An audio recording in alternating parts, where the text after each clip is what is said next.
사도행전 2장 37절에서 47절까지의 말씀, 우리 한 목소리로 함께 봉독합니다. 그들이 이 말을 듣고 마음에 찔려 베드로와 다른 사도들에게 물어 이르되, 형제들아, 우리가 어찌할꼬 하거늘. 베드로가 이르되, 너희가 회개하여 각각 예수 그리스도의 이름으로 세례를 받고 죄 사함을 받으라.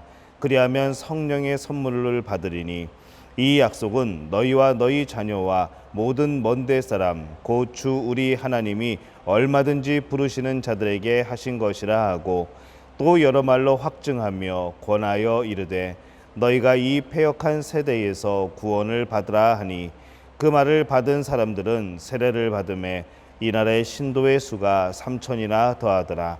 그들이 사도의 가르침을 받아 서로 교제하고 떡을 떼며 오로지 기도하기를 힘쓰니라. 사람마다 두려워하는데 사도들로 말미암아 기사와 표적이 많이 나타나니, 믿는 사람이 다 함께 있어 모든 물건을 서로 통용하고 또 재산과 소유를 팔아 각 사람의 필요를 따라 나눠주며 날마다 마음을 같이하여 성전에 모이기를 힘쓰고 집에서 떡을 떼며 기쁨과 순전한 마음으로 음식을 먹고 하나님을 찬미하며 또 온 백성에게 칭송을 받으니 주께서 구원받는 사람을 날마다 더하게 하시니라. 아멘. 네, 하나님의 은혜가 오늘 새벽에 주의 전에 하나님의 앞으로 나오신 여러분들에게 함께 하시기를 예수님의 이름으로 축원합니다. 어제로서 우리가 시편 41편까지 이 시편의 제1권을 마치고 이번 주간은 잠시 교회에 대한 말씀, 또 성령의 역사에 대한 말씀을 잠시 전하도록 하겠습니다. 우리 주변에는 이 가족, 또 학교, 또 직장, 여러 공동체들이 있습니다. 그래서 우리는 이 공동체라는 말을 많이 쓰기도 하고 듣기도 하죠.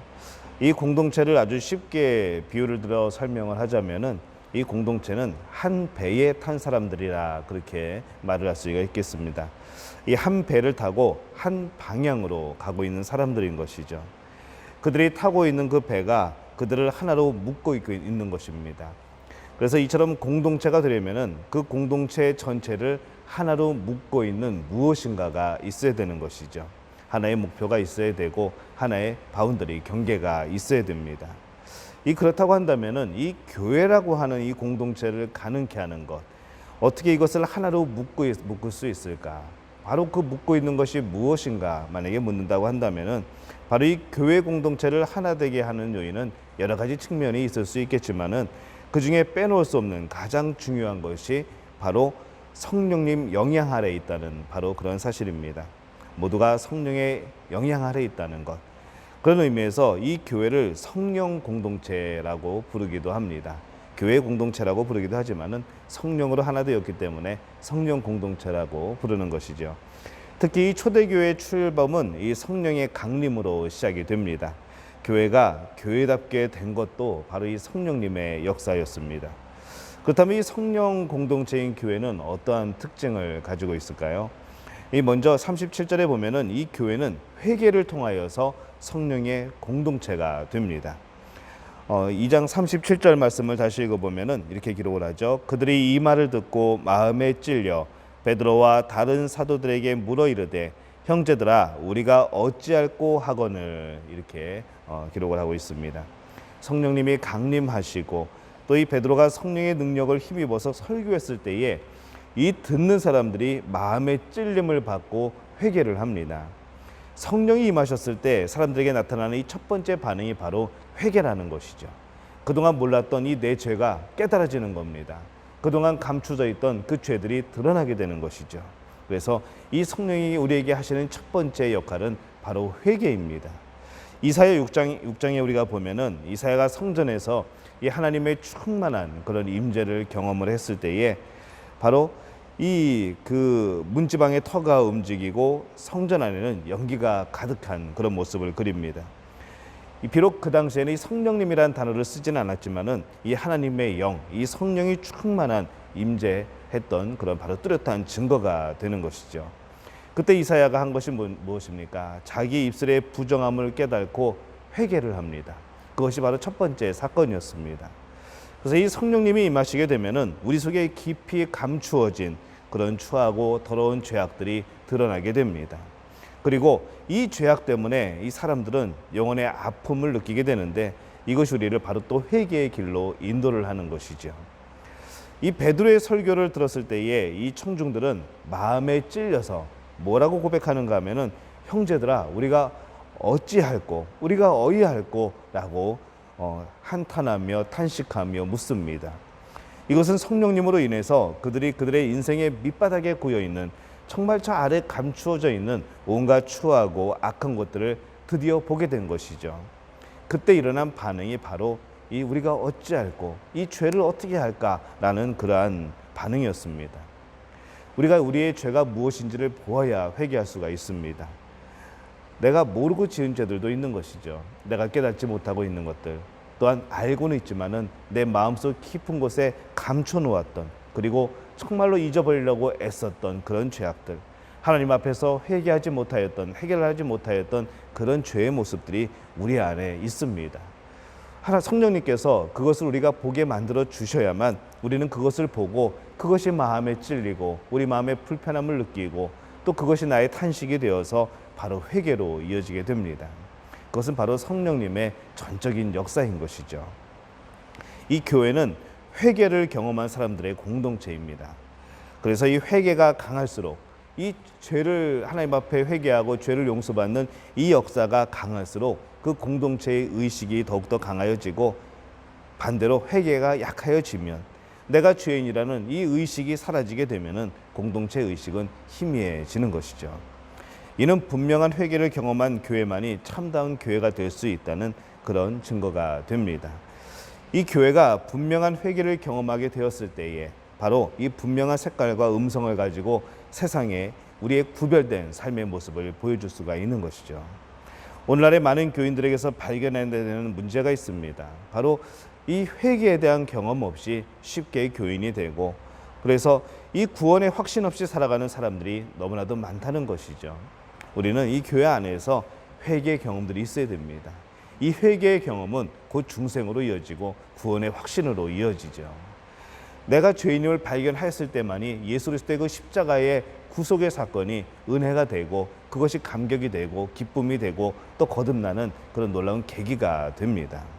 분명한 회개만이 우리를 하나님의 긍휼과 은혜를 사모하게 만들고, 그래서 이 하나님의 용서가 우리 삶의 근거라는 것을 깨닫게 될 때만이 바로 이 성령님의 역사를 통하여서 우리는 진정으로 교회 안에서 또 하나의 아름다운 개인으로서 살아갈 수가 있게 되는 것이죠. 우리 안에 이 회개의 역사가 넘쳐나게 되시기를 예수님의 이름으로 축원합니다.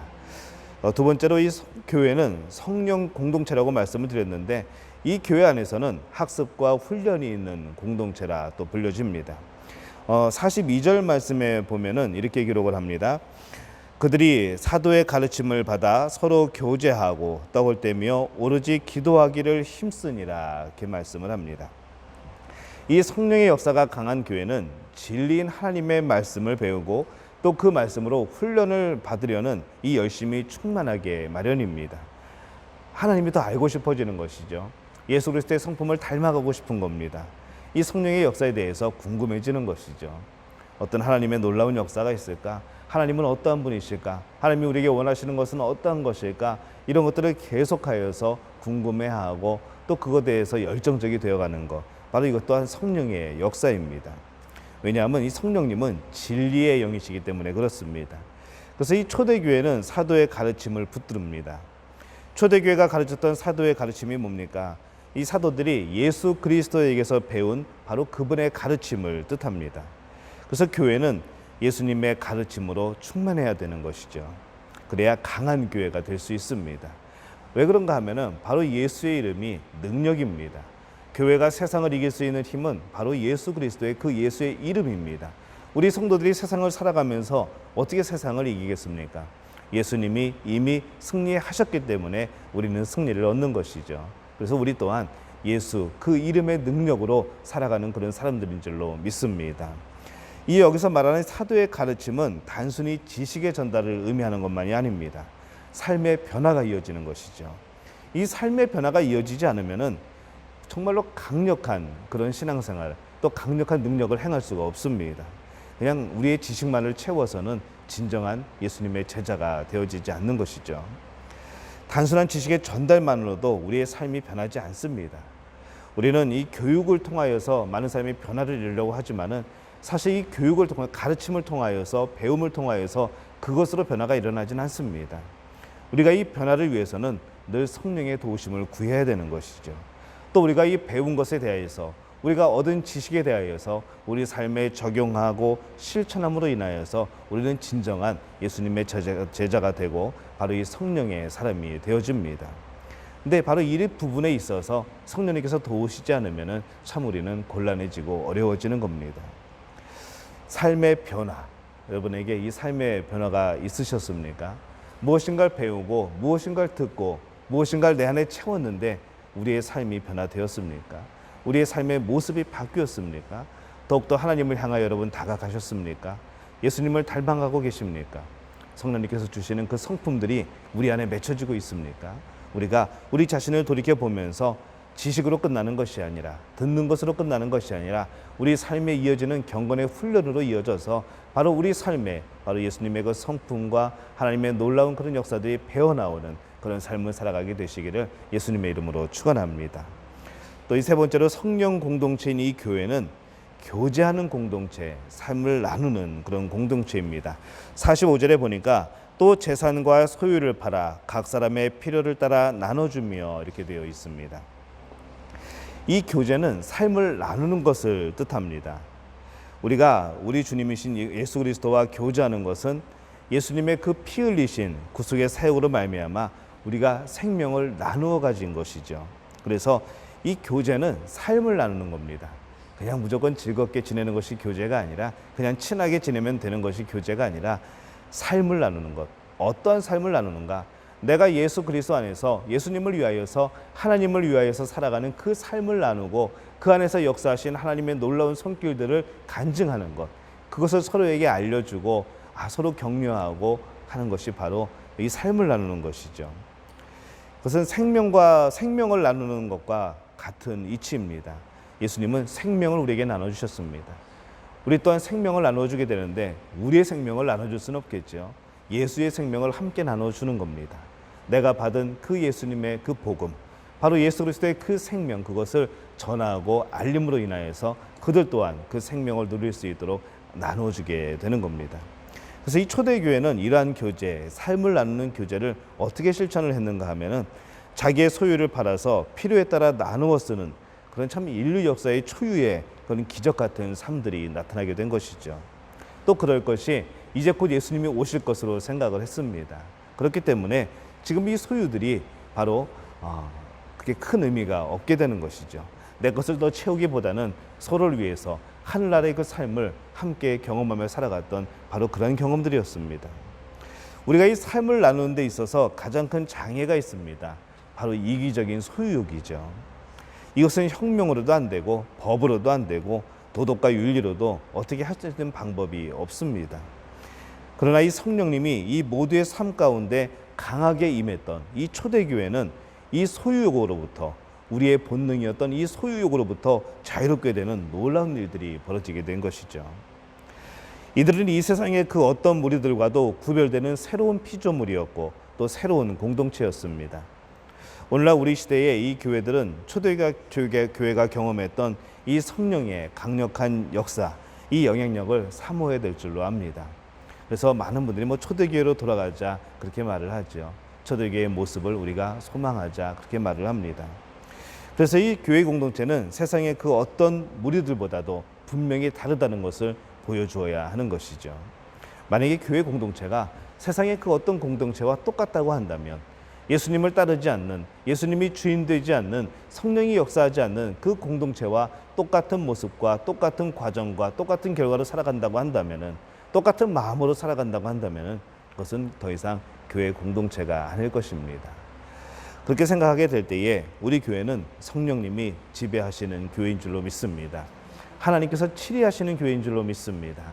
사람이 주인 되는 것이 아니라 하나님께서 주인 되는 교회, 성령이 역사하시는 교회, 예수 그리스도를 향하여서 하나의 목표를 가지고 달려가는 교회, 그런 교회가 될 줄로 믿습니다.